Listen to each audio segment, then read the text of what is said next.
Sir, कल प्रधानमंत्री जी का जन्मदिन है। ये बताइए कि बहुत समय तक ऐसा कहा जा रहा था कि सरकार धीमे फैसले ले रही, लेकिन जो हाल के कुछ फैसले हैं ऐसा लगता है कि बहुत तेज़ी आ गई है फैसलों में। आपको लगता है तो मैं आपको इस बात के लिए धन्यवाद कहता हूँ।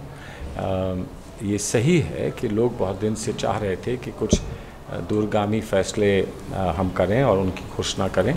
प्रधानमंत्री महोदय को तय करना था ये कब होगा। सारी ही परिस्थितियों को, सारे जो हमारे आपसी संबंध हमारे सारे सहयोगियों के साथ हैं, उनको सामने रखकर उनसे बातचीत करके एक आम सहमति बनाने का प्रयास हम लोगों ने किया। जितना संभव हुआ वो आपके सामने है, जो नहीं हो पाया वो भी आपके सामने है।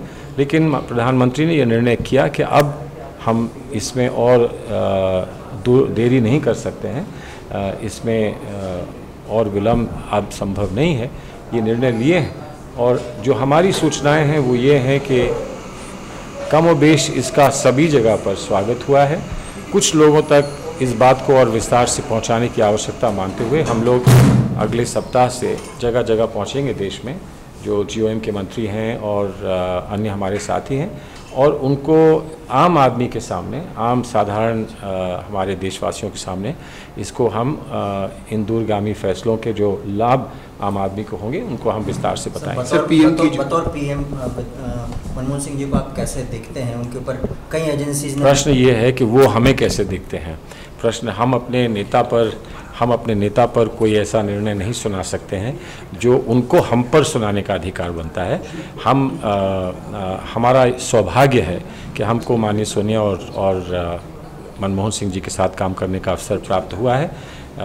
दुनिया भर में जो उनकी छवि है और दुनिया भर में जो उनको सम्मान मिला है, मैं उम्मीद करता हूं कि उससे ज़्यादा सम्मान हम अपने देश में उनको देते रहेंगे। सर, आखिरी सवाल ये है कि प्रधानमंत्री जी की जो साफ सुथरी छवि है उसकी बहुत बातें होती है, लेकिन पिछले कुछ समय हमने देखा कि अपोजिशन ने उसी को निशाना बनाया, उनको कहा कि इस्तीफा दो, प्रधानमंत्री को इस्तीफा दो, उनके ऊपर पर्सनल अटैक हुए। आप समझ गए ना क्यों? इसलिए कि उन्होंने ये देखा कि कांग्रेस पार्टी को कमज़ोर करने के लिए जो कांग्रेस पार्टी का जो शीर्ष नेतृत्व है उसको कहीं ना कहीं घेरा जाए, उस पर प्रश्न चिन्ह लगाए जाएं, तो हम कांग्रेस पार्टी को कमज़ोर कर सकेंगे।